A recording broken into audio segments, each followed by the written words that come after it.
존경하는 국민 여러분, 그리고 사랑하는 당원 동지 여러분, 먼저 죄송하다는 말씀부터 드립니다. 대한민국이 그리고 국민의 삶이 이렇게 무너진 데는 저의 책임이 가장 큽니다. 퇴행적 집권을 막지 못했고 정권의 무능과 폭주를 막지 못했습니다. 그 책임을 제가 져야 한다고 생각해 왔습니다.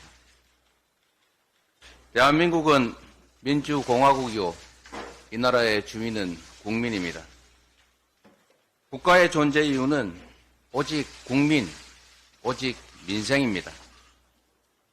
대통령은 나라를 다스리고 국민을 지배하는 왕이 아니라 주권자의 대리인, 충직한 일꾼이어야 합니다.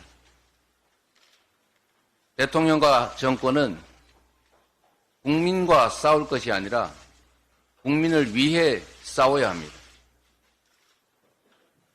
이게 나라냐? 국민들은 이렇게 묻습니다. 국민의 생명과 안전을 지키고 민생을 지켜야 할 정권이 안전을 걱정하는 국민의 목소리를 괴담이다 매도하고 겁박합니다. 심지어 국민과 싸우겠다고 대국민 선전포고까지 합니다. 2023년 오늘 이 땅의 민주주의가 무너지고 있습니다. 민주공화국의 헌정 질서가 파괴되고 있습니다. 정권은 국민의 안전과 재산을 위협하고 해양 주권을 침해하는 일본의 핵폐수 투기 테러에도 저항하기는커녕 오히려 맞장구 치면서 공범이 됐습니다. 어민, 횟집, 수산 종사자들의 생업이 위협받고 국민의 먹거리 안전이 위협받는데 대통령은 1+1을 100이라 하는 선동 세력이라고 매도하면서 국민과 싸우겠다고 합니다. 먹고 사는 것도 어려운데 이념전쟁으로 국민을 갈라치기 합니다. 독립전쟁 영웅 홍범도 장군을 공산당으로 매도하며 흉상 철거를 공언했습니다. 그 자리에는 독립군을 때려잡던 간도 특설대 출신이 대신할 것이라는 말도 있습니다. 이제 역사 속으로 사라지려고 했던 지역주의 부활도 걱정해야 될 판입니다. 심각한 권력 사유화 그리고 국정농단으로 대한민국이 무너지고 있습니다. 국가의 부름에 응했다가 억울하게 생을 마감한 청년의 이 억울함을 풀어주고 사건을 진상을 밝히고 재발을 막아야 될 정권이 책임을 묻기는커녕 오히려 진실 은폐에 급급하고 있습니다. 은폐 이유가 대통령 때문이라는 의혹이 제기되니까 은폐를 거부한 수사단장을 구속하겠다고 합니다. 서울 양평 고속도로 종점이 느닷없이 대통령 처가 땅 쪽으로 바뀌고 의혹이 제기되자 수조 원대 국책 사업을 느닷없이 백지화합니다. 권력 사유화와 국정농단으로 나라가 무너지고 있습니다.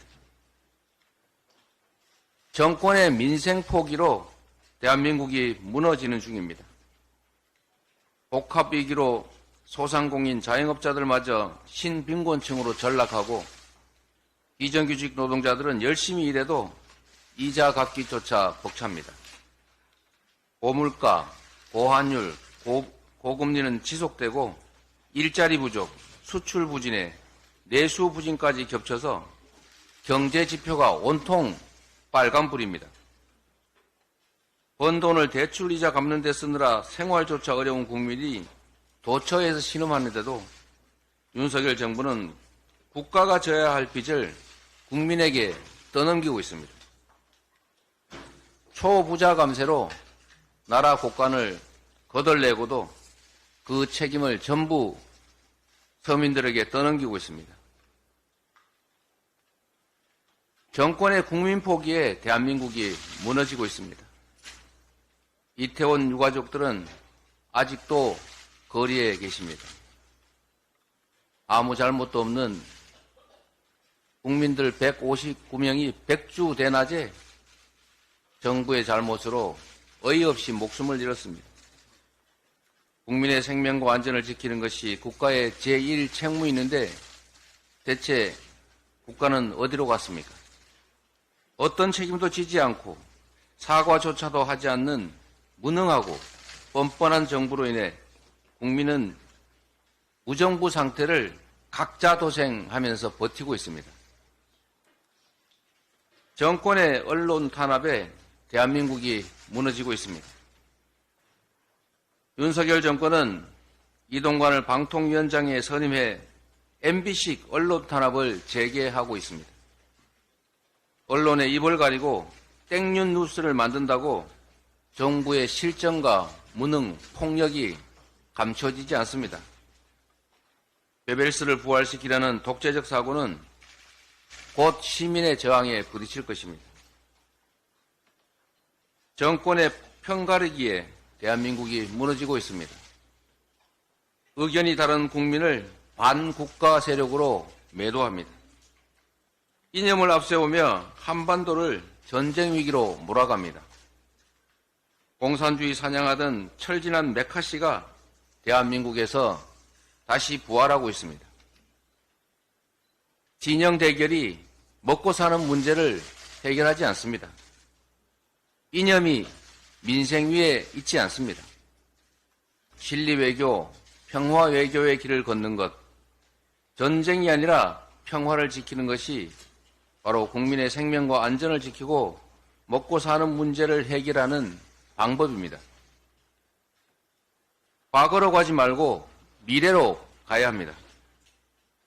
국민을 주인으로 대하지 않고 무시하고 적대시하는 나라, 헌법을 외면하고 국가의 의무를 회피하며 역사를 부정하고 국민을 갈라치게 하는 정권, 먹고 사는 문제를 팽개치고 각자 도생, 적자 생존의 정글로 내모는 나라가 되고 말았습니다. 이게 나라입니까? 이게 민주주의입니까? 폭정 속에 무너지는 민생과 민주주의를 보면서 국민의 한 사람으로서 분노합니다. 존경하는 국민 여러분, 우리가 애써 만들어 온 민주주의는 정권이 함부로 훼손할 수 있는 것이 아닙니다. 일제의 탄압을 뚫고 군사 독재 정권의 만행에 맞서며 피로써 쟁취한 민주주의입니다. 무도한 정권을 촛불혁명으로 끌어내리며 세계가 감탄할 민주주의를 만들었습니다. 윤석열 정권은 헌정질서와 민주주의를 파괴하고 국민을 향해 전쟁을 선포했습니다. 국민 여러분께 말씀드립니다. 오늘 이 순간부터 국민의 한 사람으로서 무능 폭력 정권을 향해 국민 항쟁을 시작하겠습니다. 민주주의 파괴에 맞서 국민과 함께 민주주의를 회복하겠습니다. 그 맨 앞에 서겠습니다. 사, 즉 생의 각오로 민주주의 파괴를 막아내겠습니다. 마지막 수단으로 오늘부터 무기한 단식을 시작합니다. 윤석열 정권에 요구합니다. 첫째, 대통령은 민생 파괴, 민주주의 훼손에 대해 국민께 사죄하고 국정 방향을 국민 중심으로 바꾸십시오. 둘째, 일본 핵 오염수 투기에 대해서 반대 입장을 천명하고 국제해양법재판소에 제소하십시오. 셋째, 전면적인 국정 쇄신과 개각을 단행하십시오. 사랑하는 국민 여러분, 도산 안창호 선생께서는 참여하는 사람은 주인이요, 그렇지 않은 사람은 손님이다, 이렇게 말씀하셨습니다. 우리는 역사적으로 국가 위기 상황을 국민들의 힘으로 극복해왔습니다. 민주공화국의 주인으로 참여하고 행동할 때 비로소 한 걸음씩 전진해왔습니다. 우리에게는 위기 극복의 피가 흐릅니다. 두려움을 용기로 바꿔낸다면 위기를 기회로 만들 수 있습니다. 국민 여러분과 함께 민주주의 파괴를 막고 대전환의 역사, 새로운 미래를 만들어 갈 수 있다고 확신합니다. 오늘은 무도한 정권을 심판하고 민주주의를 바로 세우는 첫날이 될 것입니다. 이념보다 민생, 갈등보다 통합, 사익보다 국익을 추구하는 진정한 민주공화국, 자유롭고 정의로운 대한민국을 결코 포기하지 않고 반드시 민주주의를 회복하겠습니다. 고맙습니다.